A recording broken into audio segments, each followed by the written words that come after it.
والصلاة والسلام على من لا نبي بعده. أما بعد، فأعوذ بالله من الشيطان الرجيم. بسم الله الرحمن الرحيم. وما آتاكم الرسول فخذوه وما نهاكم عنه فانتهوا. وقال رسول الله صلى الله عليه وسلم: من تواضع لله رفعه الله ومن تكبر وضعه الله، او كما قال صلی اللہ علیہ وسلم.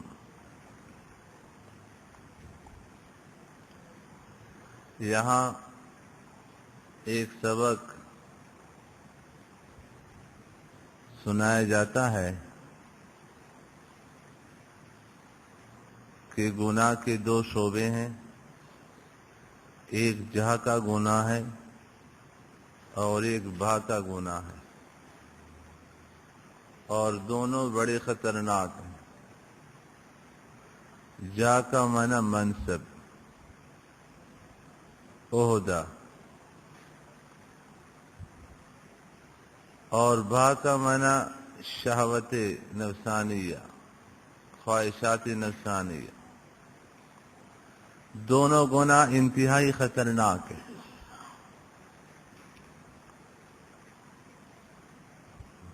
اور اس وقت دونوں گناہ عام ہیں.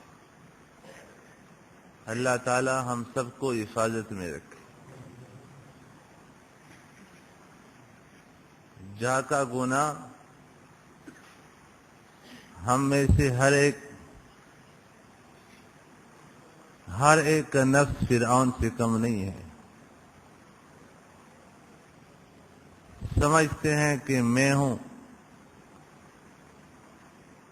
اور میری شان ایسی ہے اور میں ایسا ہوں.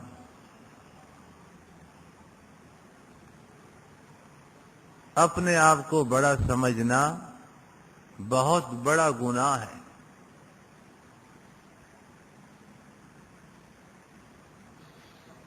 خصوصاً دینی مناسب،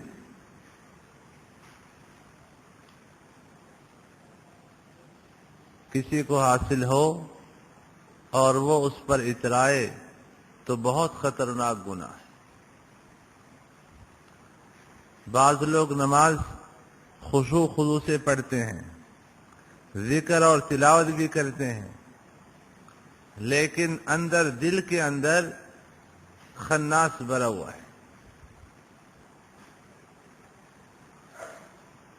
حضرت ڈاکٹر عبدالحی عارفی رحمہ اللہ تعالی نے ایک مرتبہ شہر میں کسی مسجد میں نماز پڑھی. ایک جوان بھی اسی مسجد میں نماز پڑھ رہا تھا اور ظاہری حالت سے پتہ چل رہا تھا کہ بڑے خشوع خضوع سے نماز پڑھ رہا ہے. حضرت نے دیکھا تو بڑے خوش ہوئے کہ جوانی میں نماز میں دل لگا ہوا ہے اور انتہائی خشوع خضوع سے نماز پڑھ رہا ہے، اور بڑی عقیدت دل میں آئی. لیکن جب حضرت ڈاکٹر عارفی رحمہ اللہ تعالی نماز سے فارغ ہو گئے، وہ بھی نماز سے فارغ ہو گئے. جب باہر نکلنے لگے تو ایک بوڑھے میاں بھی مسجد سے اسی وقت نکل رہے تھے اور غلطی سے اس جوان کے جوتے پر اس بوڑھے کا پاؤں آیا. جیسے پاؤں رکھا تو اس جوان لڑکے نے بہت باتیں سنائی. بال تم لوگوں کے سفید ہو جاتے ہیں، اتنی تمیز نہیں ہے، کہاں پاؤں رکھ رہے ہیں. حضرت ڈاکٹر صاحب نے فرمایا کہ میں سمجھ رہا تھا کہ بہت بڑے ولی ہیں، لیکن یہ ظاہری لباس کچھ ہے اور اندر شیطان ہے، بھیڑیا ہے. دل کے اندر سے جب بڑائی، تکبر، عجب یہ چیزیں نکلے نہیں، آدمی کو معمولی معمولی باتوں پر دوسروں پر غصہ آتا ہے اور اپنے کو سمجھتے ہیں کہ میں کیا ہوں۔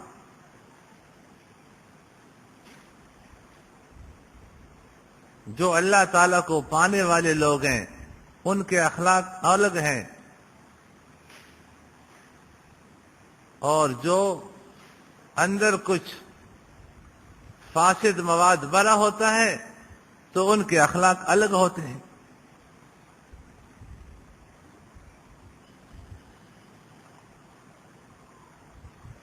اگر ان کے ساتھ کوئی بھلائی اور احسان کرے تو اللہ والے اللہ تعالیٰ کا فضل سمجھتے ہیں، اپنے کو اس کا مستحق نہیں سمجھتے، اور کوئی برائی کریں تو ان کو غصہ نہیں آتا، کسی نے زیادتی کی، بدسلوکی کی، غصہ نہیں آتا، سمجھتا میں اس سے بھی زیادہ کا لائق ہوں۔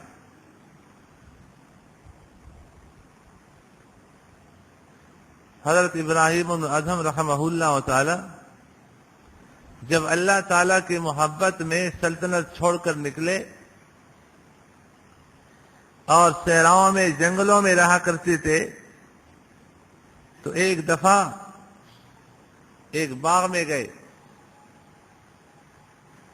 اب باغبان جانتا نہیں کہ یہ سلطان ابراہیم ہے، اور کچھ پیاس لگی ہوئی تھی، کوئی انار توڑ دیا، کیا کیا؟ وہ باغبان آیا اور اس نے جو سر پر لاٹھی سے مارنا شروع کیا، تو انہوں نے فرمایا اضرب رأسا قد عصى اللہ کثیرا، اس سر کو اور مارو اور مارو اور مارو، اس نے اللہ تعالیٰ کی بہت نافرمانی کی ہے، یہ اس لائق ہے کہ اس کی پٹائی لگائی جائے، اس کو مانا جائے۔ آج تھوڑی سی بات ہم سے کوئی کہے ہم بڑک اٹھتے ہیں، ہمارا نفس فرعون سے کم نہیں ہے۔ پہلا قدم اللہ تعالیٰ کا راستے کا ابھی وہ ہمارا صحیح نہیں۔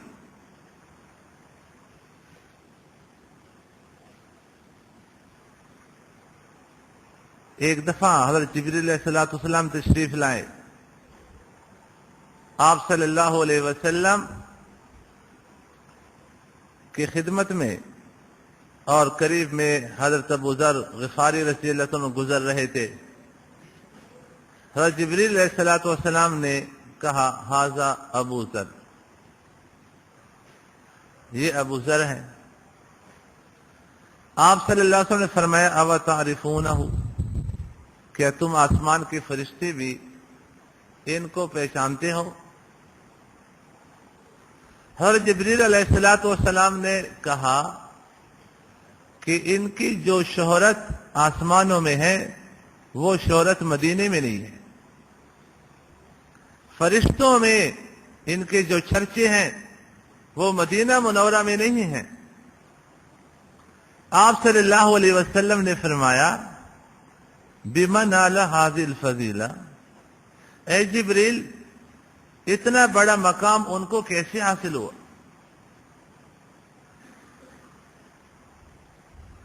حضرت جبریل علیہ السلام نے جواب میں کہا کہ دو باتوں کی وجہ سے، لِصِغْرِهِ فِي نَفْسِهِ، اس نے اپنے آپ کو بالکل مٹھائی دیا، اپنے آپ کو کچھ نہیں سمجھتا۔ ہمارے حضرت مفتی رشید احمد صاحب رحمۃ اللہ علیہ ایک شعر پڑھتے تھے، ماں ہیچ نداریم غم ہیچ نداریم، دستار نداریم غم پیچ نداریم۔ آدمی شان کو مٹا دے تو پریشانی نہیں ہوتی، اور جو شان بنا کر کے رکھتا ہے وہ ہمیشہ پریشان رہتا ہے، یہ میرے ساتھ کیا ہوا، یہ کیا ہوا، یہ کیا ہوا۔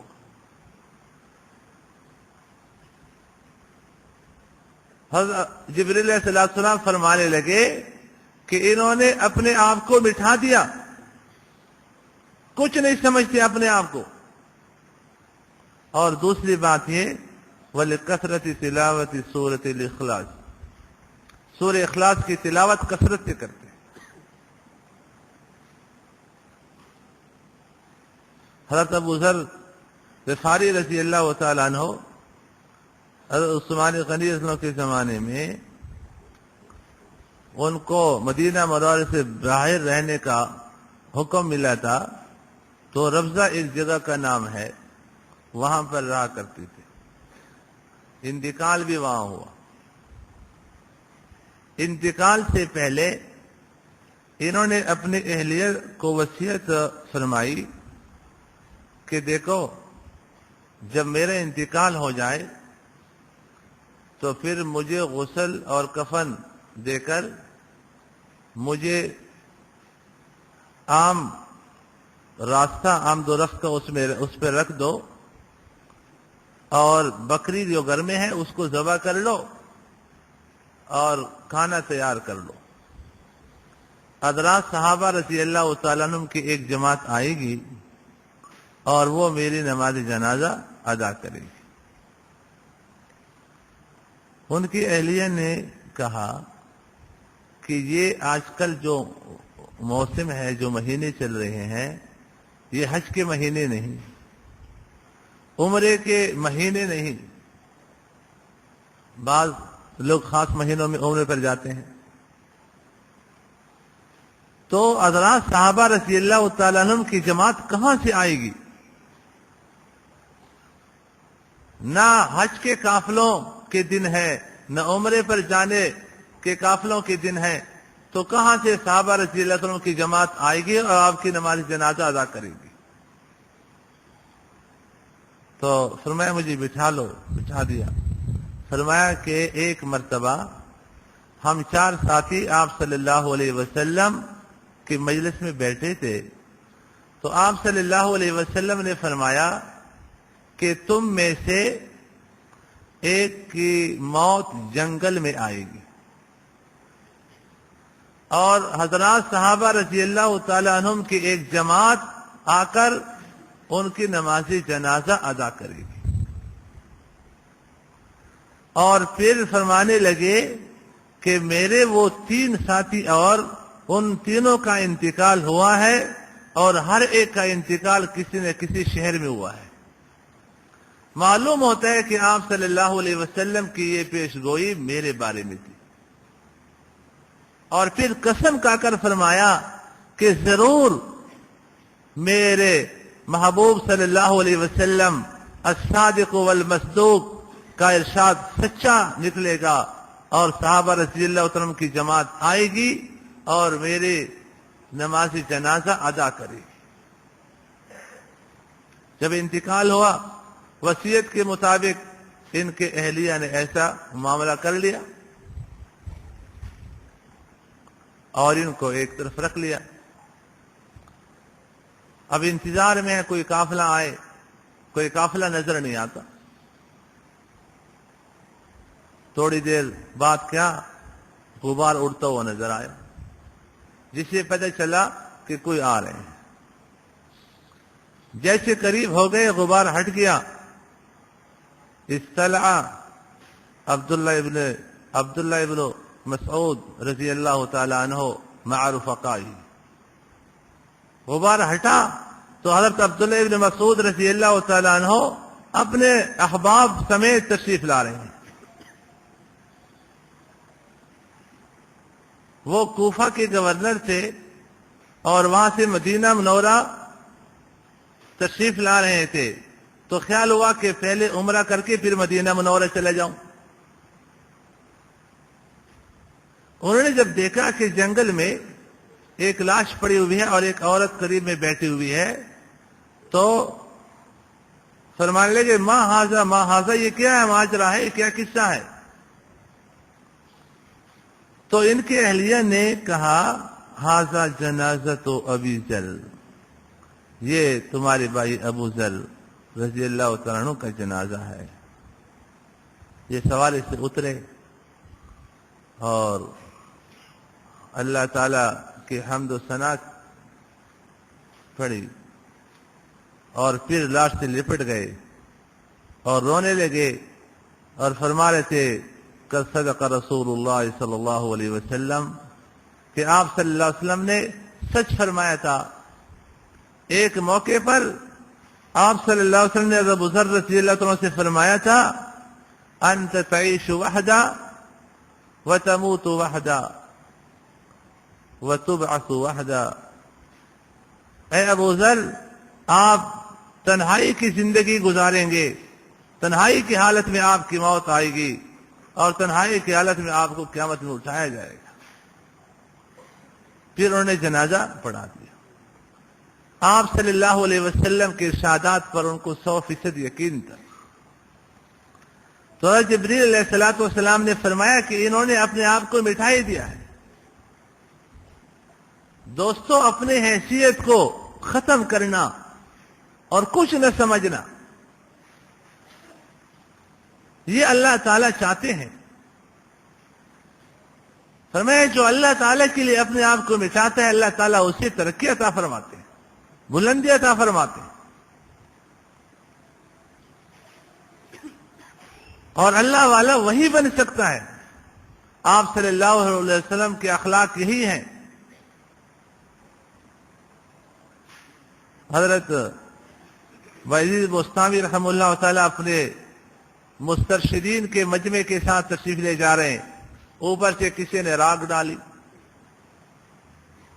کپڑے خراب ہو گئے، زور سے کہا الحمدللہ۔ مریدین ساتھ ہیں، ان کو غصہ آ رہا ہے۔ حضرت یہ الحمدللہ کہنے کا وقت تو نہیں، آپ ہمیں اجازت دیجئے اوپر جائیں، جس نے اوپر منزل سے مکان سے راگ گرائی ہے تاکہ اس کا علاج کریں، اس سے بدلہ لیں۔ حضرت وحید بستامی رحمہ اللہ نے فرمایا کہ تم میرے ساتھ رہنے کے لائق نہیں ہو۔ کیوں؟ فرمایا ان المنتقم لا یکون ولیا، جو اپنے ذات کے لیے دوسروں سے بدلہ لیتا ہے وہ اللہ تعالیٰ کا ولی اور دوست نہیں ہو سکتا۔ ہم نے مسلمانوں کو بڑا آسان سمجھا ہے، دنیا بھر کے گناہ کرتے رہو اور ہم سے بڑا مسلمان کوئی نہیں۔ دنیا بھر کے گناہ میں مصروف ہو اور ہم سے بڑا کوئی مسلمان نہیں۔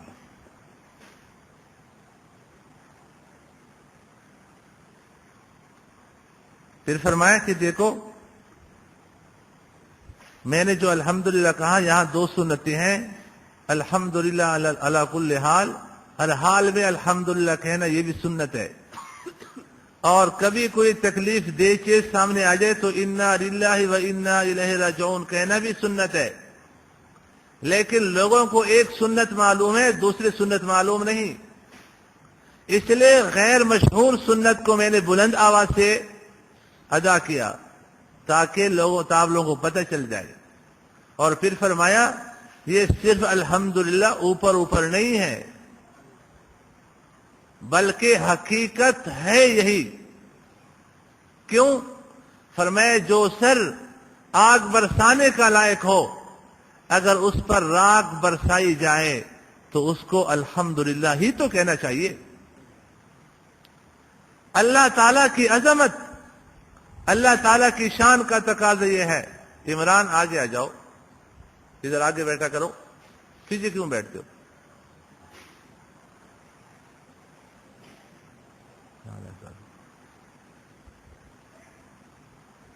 ادھر جگہ دو، بیچ میں جگہ کتنا خالی ہے، یہ بیچ کے خلا بند کیا کرو۔ ہر اتوار کو میں کہتا ہوں کہ بیچ میں خلا مت چھوڑو۔ بیٹھنا کا طریقہ یہ بھی شریعت کے مطابق آدمی بیٹھے تو پھر فائدہ ہوتا ہے۔ منافقین بھی آپ صلی اللہ علیہ وسلم کی مجلس میں آتے تھے لیکن طلب اور اخذ کا ارادہ نہیں ہوتا تھا۔ ہمارے حضرت مفتی رشید احمد سے رحمۃ اللہ کے ہاں ایک سوال اور اس کا جواب سب کو یاد کرایا تھا۔ فرمایا ایک شخص پوری زندگی سالوں کے سال اچھی مجلس میں جاتا ہے، اچھی باتیں سنتا ہے، لیکن اس کی زندگی میں انقلاب نہیں آتا، کیوں؟ تو حضرت نے یہ جواب یاد کرایا تھا، اس لیے کہ وہ طے کر چکا ہے کہ مجھے نیک بننا نہیں ہے، بس جاتا ہوں لیکن اس لیے نہیں جاتا کہ میں نیک بن جاؤں، اچھا بن جاؤں۔ فرمائے یہ پوری زندگی آتا رہے کوئی فائدہ نہیں ہوگا۔ آپ صلی اللہ علیہ وسلم کی صحبت اور مجلس سے کوئی اعلیٰ مجلس نہیں ہو سکتی۔ آپ جیسے مبلغ، آپ جیسے بیان کرنے والے دنیا میں کوئی پیدا نہیں ہوا، لیکن منافقین پابندی سے مجلس میں آتے تھے، لیکن ان کی منافقت ختم نہیں ہوئی، اس لیے کہ سیکھنے کی نیت سے، عمل کرنے کی نیت سے، کچھ درست ہونے کی نیت سے آتے۔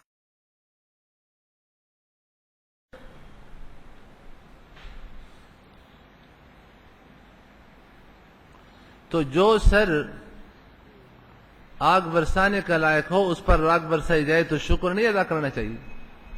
کسی کو 100 کوڑے کی سزا سنائی جائے اور 50 لگا کر اس کو چھوڑ دیا جائے، وہ کہے کہ انا للہ و انا الیہ راجعون، بہت نقصان ہو گیا، 50 کوڑے رہ گئے، یہ کہے گا؟ یہ کہے گا الحمدللہ 50 پر جان چھوٹ گئی۔ حضرت شاہ اسماعیل شہید رحمت اللہ علیہ ایک دفعہ واز فرما رہے تھے، مجمع میں ایک شخص کھڑا ہوا اور اس نے کہا کہ میں نے سنا ہے کہ آپ حرامی ہیں۔ جس مجمع میں وہ بیان فرما رہے تھے وہ مجمع والے سب ان سے محبت کرنے والے، محبت کرنے والے۔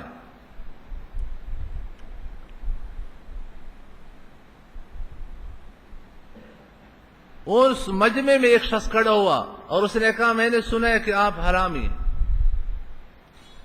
فرمایا کہ میرے والد اور والدہ کے نکاح کے گواہ اس وقت بھی موجود ہیں، اور جب میاں بیوی میں نکاح ہو جائے تو پھر ان کی نکاح کے بعد جو اولاد پیدا ہوتی ہے وہ حلال ہوتی، حرامی نہیں ہوتی۔ اس لیے آپ کو کسی نے غلط خبر دی ہے۔ کوئی غصہ نہیں، اللہ اکبر، اطمینان سے جواب دیا کہ ٹھیک ہے آپ کو اشکال ہے، کسی نے خبر دی ہو، لیکن میرے ماں باپ کے نکاح کے گواہ اس وقت بھی زندہ ہیں۔ ایک مرتبہ ایک مسجد میں بیان کے لیے تشریف لے گئے اور وہاں بیان ہوا اور لوگ چلے گئے۔ ایک بوڑھے میاں کسی بستی سے بیان سننے کے لیے چلے، اور جب لوگ چلے گئے تو اس وقت مسجد میں پہنچے۔ حضرت شاہ اسماعیل رحمت اللہ علیہ وہ مسجد کے اندر ٹہل رہے تھے، تو ان کے پاس جا کر کے پوچھا کہ بھائی جان اس مسجد میں تو شاہ صاحب کا بیان ہونے والا تھا، تو وہ بیان کب ہوگا؟ وہ پہچانتا نہیں تھا کہ یہ شاہ صاحب ہے۔ تو حضرت شاہ اسماعیل شہید رحمت اللہ علیہ نے فرمایا کہ بیان تو ہو گیا اور لوگ چلے بھی گئے۔ اس بوڑھے نے کہا اوہو، میں تو بہت دور سے آیا، اب بیان مجھ سے رہ گیا۔ اس کا یہ افسوس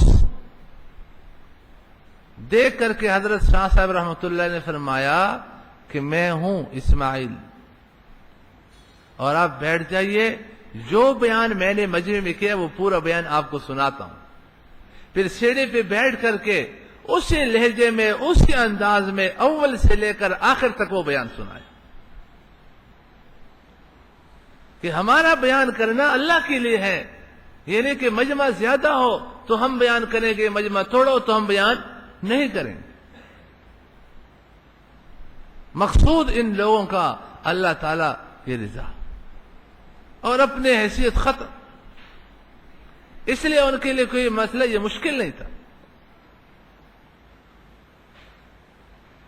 ہمارے حضرت مفتی رشید احمد شاہ رحمۃ اللہ نے ایک مرتبہ سنایا، حضرت والا پہلے حضرت مولانا حسین احمد مدنی رحمۃ اللہ علیہ ان سے بیعت تھے. فرمایا کہ حضرت مولانا حسین احمد مدنی رحمۃ اللہ علیہ کی مجلس میں جو بیان کا دن تھا تو لوگ تشریف لائے تھے. حضرت مدنی رحمۃ اللہ علیہ بڑے جسیم خوبصورت انسان تھے، موٹی موٹی آنکھیں، اور سنت طریقہ یہ ہے کہ آدمی جس کو بھی دیکھے تو پورے آنکھوں سے دیکھے، کسی کو کنکیوں سے دیکھنا، کسی کو صحیح دیکھنا، یہ اسلام کی تعلیم کے خلاف ہے.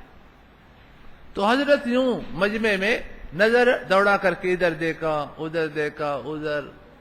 ایک نیا شخص داڑھی منڈا وہ آیا تھا، اس کو بھی دیکھا. اب دیکھو اس کے ذہن میں کیا ہے، اس کو جب دیکھا اس کے ذہن میں خیال آیا کہ یہ مولوی نے مجھے گور کے دیکھا، یہ اس لیے کہ میں داڑھی منڈا رہا ہوں. تو مجمع میں کھڑا ہوا اور کہا، مولوی صاحب اگر میں داڑھی منڈا گناہگار ہوں تو داڑھی والے بھی تو گناہگار ہوتے ہیں. آج کسی پیر صاحب کے مجمع میں تو پیر صاحب کو ایسی بات کرو، پھر ہڈیوں کے ذمہ دار خود ہو گئے. ٹھیک ہے، ہڈیوں کے خیر نہیں. حضرت اپنی جگہ سے اٹھے اور اس شخص کے پاس گئے اور ان کو گلے سے ملایا. فرمایا تو سچ کہہ رہا ہے، تو بھی داڑھی گناہگار، میں داڑھی والا گناہگار.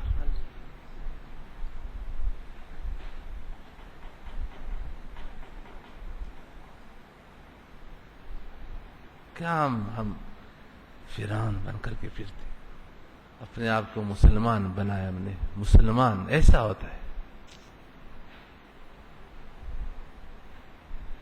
جب صحیح بخاری پڑھا کر سبق ختم ہوتا پھر طلبہ کے پرچے آتے، ایک ایک پرچہ پڑھ کر جواب دیتے.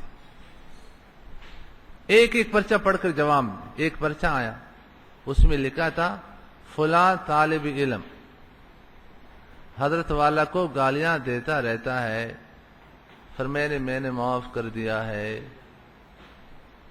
اب کسی کو اس کے ساتھ دل میں بغض کینہ رکھنے کی بھی اجازت نہیں ہے. جب میں نے معاف کیا اور پرچہ رکھ دیا، کوئی تبصرہ بھی نہیں کیا.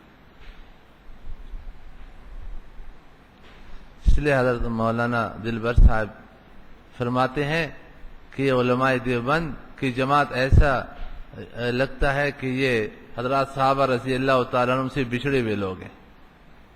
اس زمانے میں یہ لوگ ہونے چاہیے، لیکن اللہ تعالیٰ نے اس زمانے میں پیدا فرما دیا. اس زمانے میں اللہ تعالیٰ نے پیدا فرما دیا تاکہ لوگ دیکھیں کہ دین پر عمل کیسے ہوتا ہے.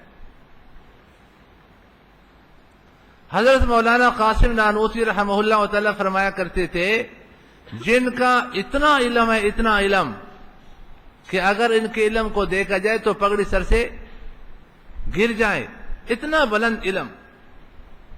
فرماتے تھے کہ اگر قاسم کے پاس 2 حرف کا علم نہ ہوتا تو قاسم اپنے آپ کو ایسا مٹاتا دنیا کو پتہ ہی نہیں چلتا کہ قاسم دنیا میں پیدا ہوا یا نہیں ہوا.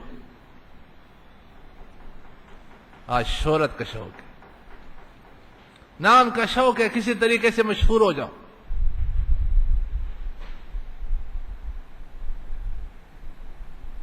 کسی طریقے سے میری شہرت ہو جائے.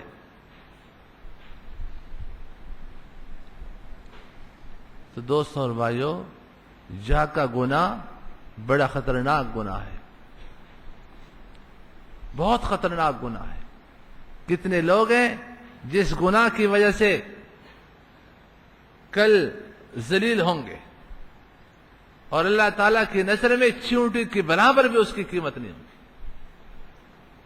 ایسے متکبرین اور عجب کے شکار لوگ قیامت کے دن اس کے جز سے بہت چھوٹے ہوں گے.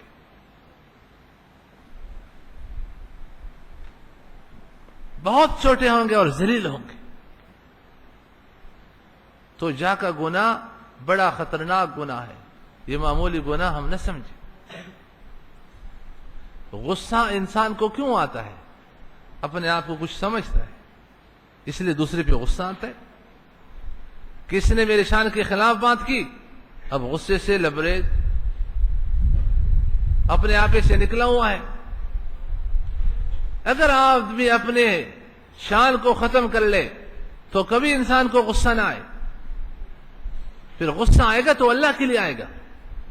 رحماء بینہم، ایمان والے آپس میں ایک دوسرے کے لیے انتہائی رحم دل ہوتے ہیں۔ اشداء علی الکفار، ان کی شدت، ان کی سختی کافروں کے لیے تو ہے، اپنوں کے لیے ان کی سختی نہیں ہوتی، اپنوں کے لیے محبت ہی محبت، محبت ہی محبت، محبت ہی محبت۔ اس لیے دوستو یہ ایک مستقل علاج ہے اور اصلاح ہے۔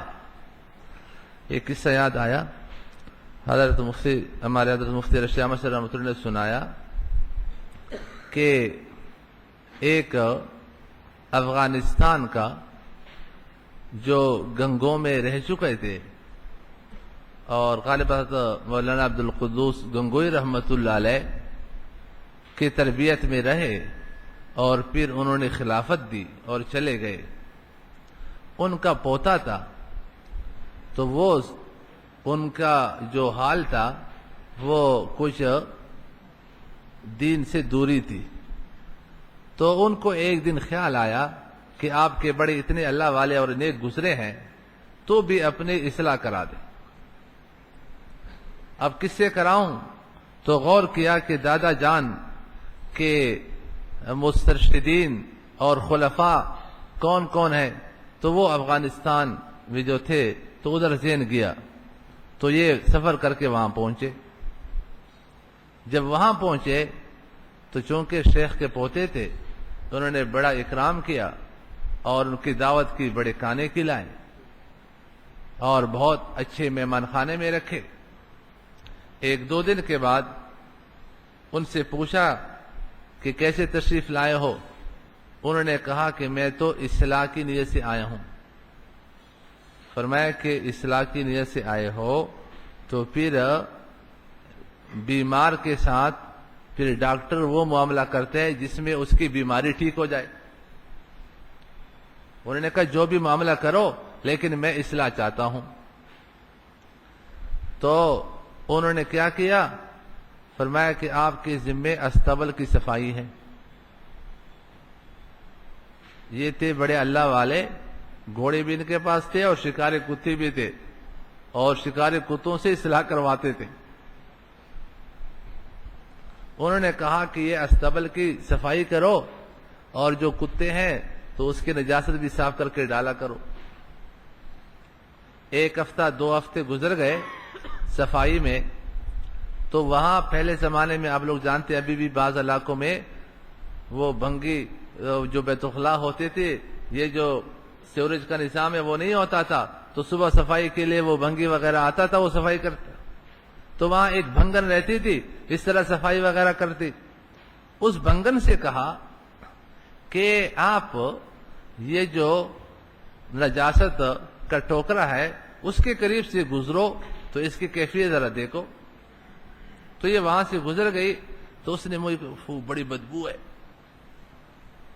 تو بتا دیا کہ وہ چہرہ بگاڑ کر کے کہ بہت بدبو ہے۔ اس نے کہا ابھی علاج نہیں ہوا، پھر صفائی کرو۔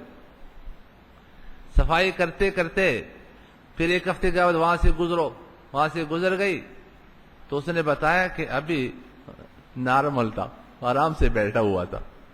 کہتا الحمدللہ افاقہ ہو رہے ہیں۔ بتایا دوسرے دن کب ایسا کرنا ہے کہ جہاں یہ بیٹھا ہے اس کے قریب جا کر کے آپ ٹھوکر کھائیں قصدن، اور یہ نجاست پاخانے کا ٹھوکرا یہ سارا اس کے اوپر گرا دے۔ اب اس نے ٹھوکر کھا کر کے وہ پورا پاخانے کا ٹوکرا اس پر گرا دیا۔ اب یہ اٹھے اور اسی کو کڑے آپ کو بنگن جی آپ کو تکلیف ہو گئی ہوگی، آپ کو ٹھوکر لگی، یہ وہ ہے، اور کوئی چھیب جبی نہیں ہوئے، اور جا کر کے پھر کپڑے تبدیل کروا دیے۔ بنگن نے بتایا یہ معاملہ ہوا ہے، فرمایا الحمدللہ الحمدللہ صحت یاب ہو رہے ہیں۔ پھر فرمایا کہ اب ایک آپریشن، بڑا آپریشن باقی ہے، وہ آپریشن کرا کر کے پھر اس کو بھیجنا ہے. اعلان ہو بھائی کل شکار پر جانا ہے. اب شکار کے لیے تیاری ہو گئی، کتے تیار کیے، نکلے. ایک بہت طاقتور کتا ان کو پکڑا دیا اور ان سے کہا دیکھو جب تک ہم نہ کہیں کتا آپ سے چھوٹ نہ جائے، بس جب تک ہم نہ کہیں کہ کتے کو چھوڑو. اب انہوں نے کہا شیخ کا حکم ہے، شیخ سے آدمی تعلق رکھتا ہے اللہ کے لیے، تو شیخ کے اس حکم میں کوئی حکمت ہے. اب کہیں میرے ہاتھ سے چھوٹ نہ جائے، زنجیر کو اپنے کمر کے ساتھ باندھ لیا تاکہ چھوٹنے کا امکان ہی ختم ہو جائے. حضرت مولانا عبدالرشید گنگوئی رحمۃ اللہ کے خدمت میں دیوبند کے بہت بڑے عالم اور شیخ الحدیث چونکہ اصلاحی تعلق تھا تو ملنے گئے، اور وہاں گنگو کے اندر کسی بدعتی پیر پر عرس ہو رہا تھا. تو فرمایا کہ آپ کو پتہ نہیں کہ اس دن یہاں عرس ہے، آپ کیوں آئے؟ اس نے کہا حضرت مجھے عرس سے کیا تعلق ہے، میں تو آپ کے پاس آیا ہوں. فرمایا لوگوں کو کیا معلوم ہے، آپ نے عرس پر آنے والوں کی کثرت کو بڑھائی ہے، ابھی فوراً واپس جاؤ. یہ وہاں سے واپس ہو گئے. گھنگوں میں ان کے شاگرد تھے. ایک شاگرد نے کہا استاد جی کھانا تناول فرما کے مغرب کا وقت ہے. انہوں نے کہا کہ دیکھو اگر میں کھانے کے لیے ٹھہر گیا، میرے شیخ نے مجھ سے فرمایا کہ فوراً واپس جاؤ، تو فوراً پر عمل نہیں ہوگا. کھانے مل جائیں گے لیکن شیخ کا حکم اللہ کے لیے میں مانتا ہوں. کھانا نہیں کھایا اور فوراً واپس آئے. آج تو کہتے ہیں کہ شیخ کی بات کو سوچنا چاہیے کہ ماننے کے لائق ہے یا نہیں لائق، مانوں یا نہ مانوں، پھر فائدہ ہوگا. حضرت مفتی رشید احمد رحمۃ اللہ فرمایا کرتے تھے کہ طالب علم کی چون چورا نمے کونت و درویشے کے پیش شیخ چون چورا میں کند ہر دورہ بباید فرستاد بچراگا. فرمائے وہ طالب علم جو درس میں گنگا بیٹھا ہوا ہے، سبق سمجھ میں آئے نہ آئے خاموش بیٹھا ہوا ہے، بولتے ہی نہیں، اس کو اور وہ مرید اور مسترشد جو اپنے شیخ کے سامنے چون چرا کرتا ہے، یہ دونوں چراگاہ میں بھیج دو، گدھے ہیں گدھے. طالب علم کو چاہیے کہ علمی باتیں سمجھنے کے لیے استاد سے پوچھے، گفتگو کرے، اور مسترشد کو چاہیے جلدی کسی سے مرید ہونے کی، اصلاح تعلق قائم کرنے کی ضرورت نہیں ہے. پر کو خوب جب آپ کو اعتماد آ جائے کہ یہ مجھے اللہ تعالیٰ کا راستہ دکھاتا ہے، مجھے اللہ تعالیٰ کے راستے پر چلانے کی کوشش کرتا ہے، مجھے جہنم کا راستہ نہیں دکھاتا، تو پھر اعتماد آ جائے، پھر ان کی بات مانو. بعض اوقات دینی کام بھی چھوڑائے جاتے ہیں. حضرت قاری محمد طیب سے رحمۃ اللہ علیہ جب حضرت حکیم علماء سلطان رحمۃ اللہ کی خدمت میں جا کر کے بیعت ہوئے تو حضرت نے فرمایا کہ بیعت کے لیے شرط یہ ہے کہ واز کہنا بند کرو گے. حضرت قاری محمد طیب سے رحمۃ اللہ علیہ بہت بہترین واعظ اور مقرر تھے. فرمایا واز کہنا بند کرنا ہوگا. انہوں نے کہا حضرت بند کرنے کے لیے تیار ہوں. بیعت ہوئے، فرمایا تمہیں کہیں جا کر تقریر کرنے کی اجازت نہیں. جب اصلاح ہو گئی فرمایا جاؤ اب تقریر کرو. واز کہنا کوئی آسان کام ہے؟ ہم کو تو حضرت نے فرمایا واز کہو، ورنہ میں کہتی یا اللہ مجھ پر پابندی لگے. واز کہنا ہمارا کام نہیں ہے. آپ بتائیے موم بتیاں بجھی ہوئی ہو اور ایک موم بتی آئی وہ بھی بجھی ہوئی ہو کہ اس موم بتیوں کو جلاؤ، تو بجھی ہوئی موم بتیوں کو جلا سکتی ہے؟ ہاں، جلی ہوئی موم بتی ہو وہ 100 نہیں 1000 موم بتیوں کو بھی جلا دی۔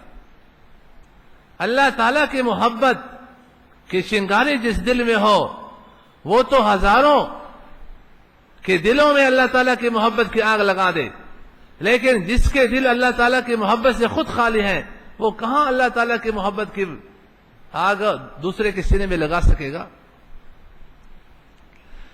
تو میں وہ قصہ بتا رہا تھا، انہوں نے زنجیر سے باندھ لیا، اور شکاری کتے کو جب شکار نظر آئے تو پھر اس کا روکنا کوئی آسان کام نہیں۔ وہ شکار نظر آیا، سارے کتے پیچھے پڑ گئے، اب اس نے زور لگایا، اب یہ کوشش کرتے ہیں روکنے کے لیے، لیکن کہاں، اتنا طاقتور کتا تھا، اس کو گرا دیا۔ اب کتا آگے اور اس کو گھسیٹتے جا رہے ہیں، اور جنگل ہے، جھاڑیاں ہیں، کانٹے ہیں، جسم پورا لہو لہان ہو گیا، خون نکل رہا ہے۔ شیخ دیکھ رہے ہیں، گھوڑے پہ سوار ہے، دیکھ رہے ہیں۔ جب شیخ کو اندازہ ہوا کہ دم فاسد نکل گیا، پھر اپنے خادم سے کہا کتے کو روک لو، پھر کتے کو رکوایا، اچھا بچ گئے، اس کو ملم وغیرہ کروا دیا۔ اس نے نہیں حضرت کوئی مسئلہ نہیں، حضرت ناراض نہ ہونا، ناراض نہ ہو، کتا مجھ سے جو اتنا بھی چلا گیا یہ بھی میرے کتا ہے، معاف فرمانا۔ آپ نے فرمایا تھا کتے کو نہیں جانا چاہیے، بس مجھ سے غلطی ہو گئی کہ کتا اتنا بھی چلا گیا۔ پھر لے گئے، پھر ان کو بتایا کہ جاؤ اب اپنے علاقے میں اللہ تعالیٰ کی محبت کو پھیلاؤ۔ یہ دل سے عجب تکبر آسانی سے توڑے نکلتا ہے، یہ آسانی سے یہ چیزیں نکلتی ہیں۔ ہمیں علاج کی ضرورت نہیں ہے، علاج کی ہم کو ضرورت نہیں ہے۔ دوستو، جس طرح جسمانی امراض کے لیے ہم معالج کو تلاش کرتے ہیں، اسی طریقہ پر روحانی امراض کے لیے معالج کو تلاش کرنا ضروری ہے۔ اور جسمانی بیماریاں وہ تو ایسی ہیں کہ اس کے انجام موت ہے، موت کے بعد پھر یہ بیماریاں ختم ہو جائیں گی، لیکن روحانی بیماریاں یہ ایسی ہیں کہ یہ دنیا میں بھی انسان پریشان رہتا ہے، اور موت کے بعد بھی ان بیماریوں کی وجہ سے پریشان رہے گا، اور حشر کے میدان میں بھی پریشان رہے گا۔ اس لیے ان روحانی بیماریوں کا علاج اشد ضروری ہے۔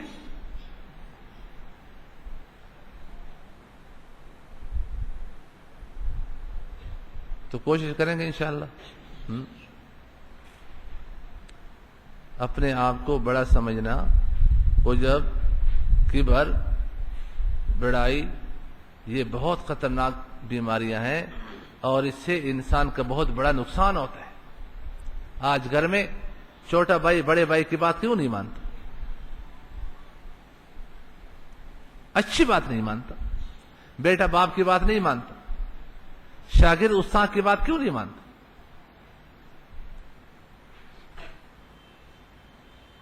اندر کچھ بیماری ہے۔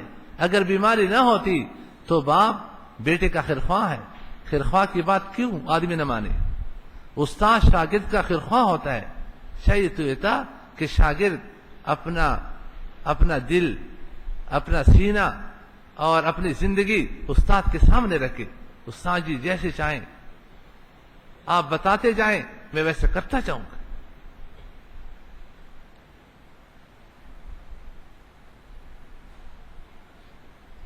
آج بیٹا اپنے والد کا باغی کیوں ہے؟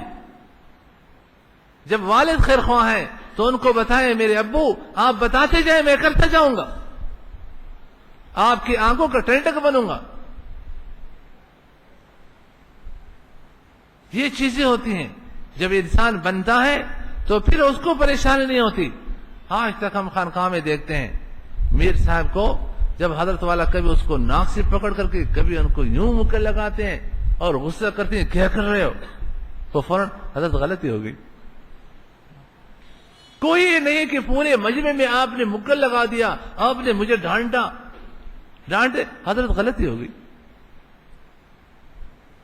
اپنی غلطی بتاتے کہ مجھ سے غلطی ہو گئی، حضرت کی غلطی نہیں ہے، میں نے ایسا کام کیوں کیا کہ میں نے حضرت کو تکلیف پہنچائی۔ دوستو، یہ چیزیں انسان میں تب آتی ہے جب انسان کو اللہ تعالیٰ کا استحضار حاصل ہو، اور اللہ تعالیٰ کا استحضار اس کو حاصل کرنے کے لیے کچھ کرنا پڑتا ہے۔ ایک زمانہ تھا لوگ یہ اسماک لیا کرتے تھے، یہ بھی حضرت مفتی سے رحمۃ اللہ سنایا کرتے یہ قصہ کہ ایک مرشد نے اپنے مسترشدین کو وظیفہ دیا تھا، الم یعلم بان اللہ یرا، کیا وہ جانتا نہیں ہے کہ اللہ تعالیٰ دیکھ رہے ہیں؟ ہر حال میں اللہ تعالیٰ کا استحضار حاصل ہو جائے۔ تو وظیفہ دیا کہ وظیفہ کرتے جاؤ اور 40 دن کے بعد آؤ۔ 40 دن کے بعد آئے تو فرمایا کہ ایک مرغی پکڑا دی کہ جاؤ ایسی جگہ ذبح کر کے لاؤ جہاں کوئی دیکھ نہ رہا ہو، تنہائی میں ذبح کر کے لے آؤ۔ تھوڑی دیر میں سارے مریدین مرغی ذبح کر کے لے آئے، بڑے خوش تھے کہ جلدی پک جائے، کھانے کا وقت ہوگا۔ ایک مرید غائب ہے، کافی دیر کے بعد وہ آئے اور آ کر کے زندہ مرغی لے کر آئے۔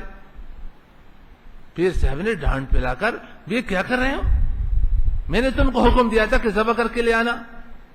عرض کیا، حضرت صاحب نے فرمایا تھا ایسی جگہ ذبح کر کے لاؤ جہاں کوئی دیکھ نہ رہا ہو۔ میں کمرے کے اندر گیا تو بھی مجھے دیکھ رہا تھا، کون؟ اسی کو حضرت والے نے فرمایا، جو کرتا ہے تو چپ کے اہل جہاں سے، جو کرتا ہے تو چپ کے اہل جہاں سے، کوئی دیکھتا ہے تجھے آسماں سے۔ آج تنہائی کمروں میں جو ہم گناہ کے منصوبے بنا کر کرتے ہیں، حضرت والے نے فرمایا کہ پردے ڈال دو، کوئی بچہ نہیں ہونا چاہیے، تجھے بچے سے شرم آ گئی، کوئی بوڑھا نہیں ہونا چاہیے، تجھے بوڑھے سے شرم آئی، کوئی اور جوان نہیں ہونا چاہیے، تجھے اس سے شرم آئی، ہر ایک سے تجھے شرم آئی۔ شرم نہیں آتی تو اللہ تعالیٰ سے نہیں، اللہ تعالیٰ تو اس کمرے میں دیکھ رہے ہیں جس میں تو بدماشی کرنے کا ارادہ رکھتا ہے۔ جو کرتا ہے تو چپ کے اہل جہاں سے، کوئی دیکھتا ہے تجھے آسمان سے۔ اللہ دیکھ رہے ہیں، یعلم خائنۃ الاعین وما تخفی الصدور، اللہ تعالیٰ کو سب کچھ معلوم ہے، تیرے آنکھوں کی کیا چوریاں ہیں، تیرے دل کے اندر کیا فساد بھرا ہوا ہے، کیا بگڑے ہوئے، کیا گناہ کے تم نے منصوبے بنا رکھے ہیں، اللہ تعالیٰ کو سب معلوم۔ ہائے ہائے، تعجب ان لوگوں پر ہے، مجھے تو اپنے اوپر تعجب ہے۔ قرآن کریم کو پڑھتے پڑھاتے ہیں، حدیث کو پڑھتے پڑھاتے ہیں، شریعت کی کتابیں پڑھتے پڑھاتے ہیں، پھر بھی احساس نہیں کہ کوئی دیکھ رہا ہے۔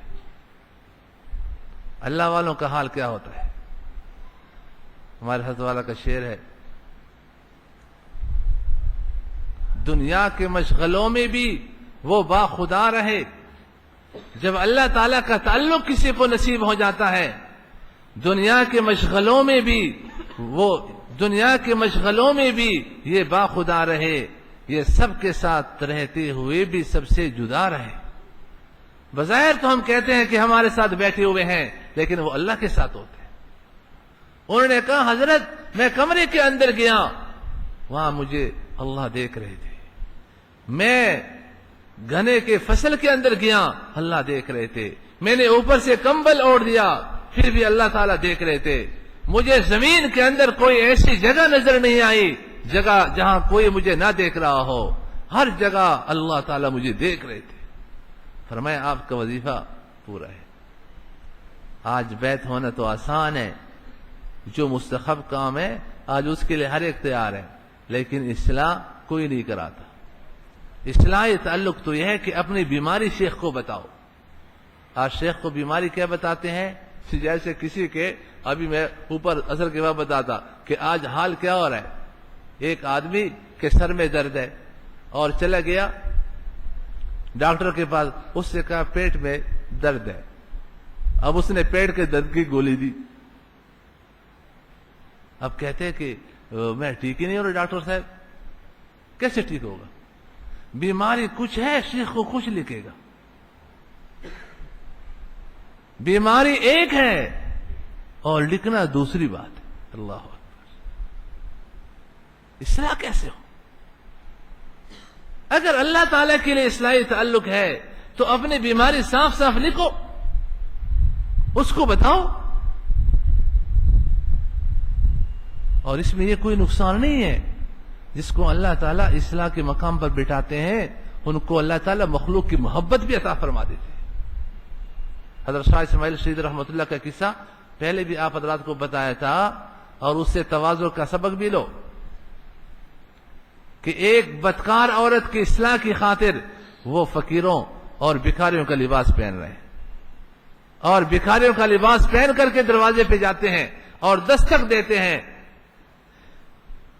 فقیر صدا سنانا چاہتا ہے. کچھ نئے ساتھی بھی ہوں گے، سن لے. فقیر صدا سنانا چاہتا ہے. اس بدکار عورت نے اپنے نوکرانی سے خادمہ سے کہا فقیر کو آٹا دے دو. اس زمانے میں فقیر کو لوگ آٹے دیتے تھے یا روٹی کا ٹکڑا دے دیتے. جب وہ باہر آئی آٹا لے کر تو انہوں نے کہا فقیر کو آٹا نہیں چاہیے، یہ فقیر آٹے والا نہیں ہے. اللہ اکبر. فقیر کو آٹا نہیں چاہیے، فقیر اپنی صدا سنانا چاہتا ہے. انہوں نے کہا فقیر کو لانے دو، کوئی نغمہ پڑے گا نغمہ سنا دے. یا حسین یا علی یہ سنائے کوئی. لال شہباز قلندر سمجھ گئے کوئی سنا دے گا.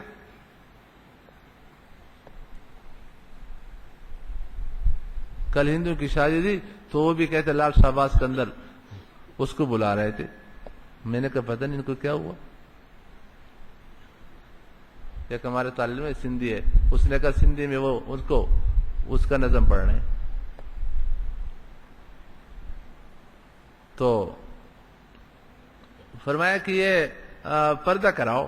یہ فقیر آج تو کہتے ہیں نا فقیروں سے پردہ لوگ کیوں کرتے ہیں؟ فقیروں سے پردہ نہیں ہوتا. فرمایا یہ ایسا فقیر نہیں ہے، پردہ کراؤ. پردے میں بٹھایا اور پھر جا کر حضرت کی آواز ماشاءاللہ جیسے سماء انشقت. جب یہ سورت سنائی ایک وقت آنے والا آسمان پھٹ جائے گا. آج کل ہوا کتنی تیز چل رہی تھی، ہاں کیسے گھبراہٹ. اے اللہ خیر اے اللہ خیر. جس وقت آسمان ٹکڑے ٹکڑے ہوگا اس وقت کیا حال ہوگا. ستارے جڑ جائیں گے، سورج بے نور کر دیا جائے گا. اس عورت کو ایسا لگ رہا تھا کہ گویا کہ ابھی آسمان پھٹا جا رہا ہے، ستارے ٹوٹ ٹوٹ کر گر رہے ہیں. پردے سے آواز دی اے فقیر توبہ کرا دو توبہ کرا دو.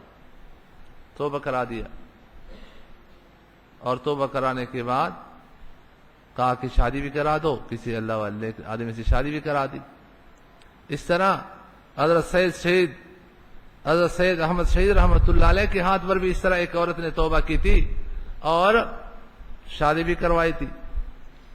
اب یہ دونوں جب بالا کوٹ پر جانے کے لیے نکلے جہاد کے لیے تو ان عورتوں نے بھی درخواست دے دی کہ ہم بھی اپنے شوہروں کے ساتھ جانا چاہتی ہیں. فرمایا تم کیا کرو گی وہاں پر؟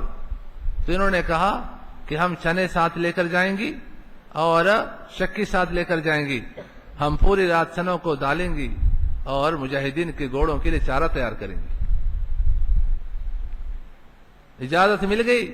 بالا کوٹ کے پہاڑوں میں پہنچی اور پوری رات چکی چلائی.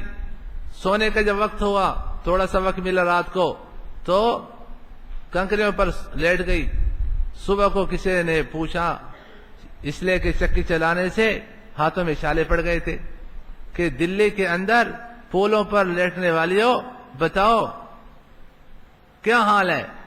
تو انہوں نے کہا پوری رات چکی چلانے اور کنکریوں پر لیٹنے اور سید اسماعیل شہید اور سید احمد شہید رحمہ اللہ تعالیٰ کی صحبت اور ان کی معیت کی برکت سے اللہ تعالیٰ نے اتنا بڑا ایمان عطا فرمایا ہے کہ ہمارے ایمان کو بالا کوٹ پہ پہاڑ پر اگر رکھ دیا جائے تو ریزہ ریزہ ہو جائے گا. دوستو یہ تربیت ہے جو انسان کرتا ہے. ہم تربیت نہیں کرتے، اصلاحی تعلق کسی سے نہیں رکھتے، اپنی بیماری کسی کو نہیں بتاتے یہ بیماری ہے، اس کا علاج چاہیے. ورنہ حضرت حکیم علامہ قصور نے قسم کھا کر ایک دفعہ فرمایا کہ میں قسم کہتا ہوں کہ جس نے اللہ تعالیٰ کو چاہا ہے اس نے اللہ کو پایا ہے. کوئی سچے دل سے اللہ کو چاہے گا، فرمایا ہم نے ایسے کو کبھی محروم نہیں دیکھا ہے. دنیا چاہنے والے اپنے منصوبوں میں ناکام ہو جاتے ہیں، محروم ہو جاتے ہیں، لیکن اللہ تعالیٰ کے چاہنے والے کبھی محروم نہیں ہوتے. اس لیے دوستو اور بھائیو، ہم اپنی زندگی کے رخ بدل دیں. یہ دنیا کے اندر ہے کیا کچھ؟ اللہ تعالیٰ کی سوا ہے کیا؟ اس لیے اللہ تعالیٰ کو پانے کی ہم کوشش کریں. ہم ڈھونڈتے مولا کو ہیں اور پا کے رہیں گے. مولا کے تھے، مولا کے ہیں اور مولا کے رہیں گے. اس کا عہد کرو. ہم کس کے تھے؟ مولا کے تھے. اب کس کے ہیں؟ مولا کے ہیں. اور آئندہ بھی کس کے رہیں گے؟ مولا کے رہیں گے. اس کا عزم کر لو کہ آج بھی اللہ کے ہیں، ماضی میں بھی اللہ کے تھے اور مستقبل میں کس کے رہیں گے؟ اللہ کے رہیں گے. میں نہیں ہوں کسی کا تو کیوں ہوں کسی کا، انہی کا ہوا جا رہا ہوں، انہی کا ہوا جا رہا ہوں. میں کسی کا نہیں ہوں تو میں کسی کا کیوں بنوں؟ میں اللہ کا ہوں اور اللہ کے بن کے رہوں گا. اللہ تعالیٰ مجھے اور آپ کو توفیق عطا فرما دے. وآخر دعوانا الحمدللہ رب العالمین. دعا کیجیے. ہم ڈھونڈتے مولا کو ہیں اور پا کے رہیں گے. ہم ڈھونڈتے مولا کو ہیں اور پا کے رہیں گے. مولا کے تھے مولا کے ہیں مولا کے رہیں گے. مولا کے تھے مولا کے ہیں مولا کے رہیں گے. لیلا نہ رہی عاشق لیلا نہ رہیں گے. لیلا نہ رہی عاشق لیلا نہ رہیں گے. لیکن سدا عاشق جو ہے مولا کے رہیں گے. لیکن سدا عاشق جو ہے مولا کے رہیں گے. ہم ڈھونڈتے مولا کو ہیں اور پا کے رہیں گے. لیلا کے لیے نفس نے کی دشت نوردی. لیلا کے لیے نفس نے کی دشت نوردی. اب ہم در مولا پہ اسے لا کے رہیں گے. اب دشت نوردی کا مطلب ہے مارے مارے پھرنا، بھٹکنا. لیلا کے لیے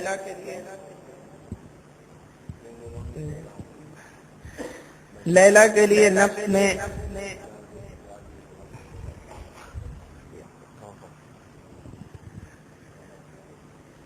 لیلا کے لیے نفس نے مجازی محبت نے جنگلوں میں اور صحراؤں میں مارا مارا نفس پھرا ہے. شاعر کہتا ہے کہ اب ہم در مولا پہ اسے لا کے رہیں گے. اب اسے اللہ تعالیٰ کے در پہ لے آئیں گے اور اسے موحد بنا دیں گے. لیلا کے لیے نفس نے کی دشت نوردی. لیلا کے لیے نفس نے کی دشت نوردی. اب ہم در مولا پہ اسے لا کے رہیں گے.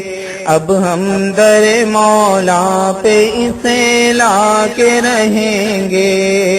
ہم ڈھونڈتے مولا کو ہیں اور پا کے رہیں گے. مولا کے تھے مولا کے ہیں مولا کے رہیں گے. اس نفس کو لیلا کی غلامی سے بچا کر، اس نفس کو لیلا کی غلامی سے بچا کر مولا کا فقط شیخ سے منوا کے رہیں گے، مولا کا فقط شیخ سے بنوا کے رہیں گے، ہم ڈھونڈتے مولا کو ہیں اور پا کے رہیں گے،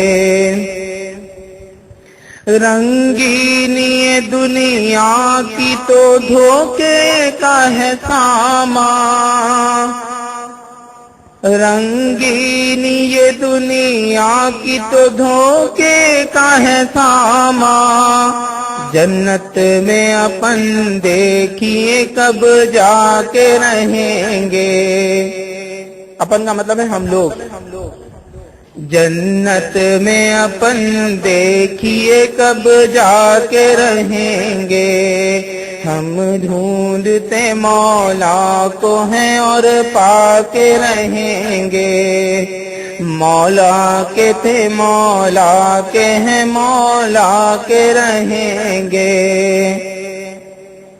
جن لوگوں نے خواہش کو خدا مان لیا ہے، جن لوگوں نے خواہش کو خدا مان لیا ہے، وہ لوگ بھلا کس طرح مولا کے رہیں گے، وہ لوگ بھلا کس طرح مولا کے رہیں گے، ہم ڈھونڈتے مولا کو ہیں اور پا کے رہیں گے، ہر ایک تمنا کا صنم توڑ چکا ہوں،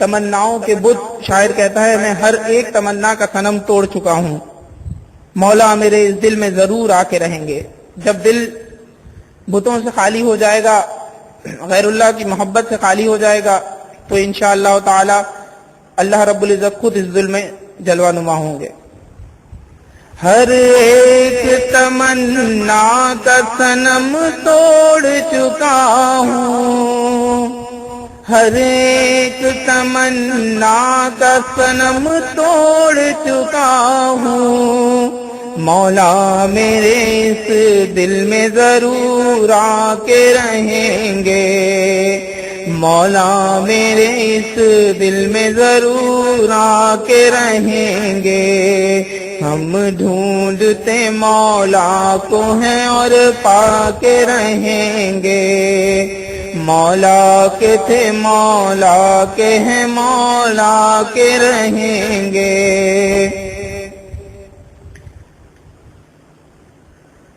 گو درد محبت کو سمجھنا نہیں آسان، گو درد محبت کو سمجھنا نہیں آسان، لیکن میرے مرشد اسے سمجھا کے رہیں گے، لیکن میرے مرشد اسے سمجھا کے رہیں گے، ہم ڈھونڈتے مولا کو ہیں اور پا کے رہیں گے، ناصر جو رہے عشق میں بنتے ہیں حجابات، ناصر جو رہے عشق میں بنتے ہیں حجابات، ہم ایسی تمناؤں کو ٹھکرا کے رہیں گے، ہم ایسی تمناؤں کو ٹھکرا کے رہیں گے، ہم ڈھونڈتے مولا کو ہیں اور پا کے رہیں گے، مولا کے تھے مولا کے ہیں مولا کے رہیں گے۔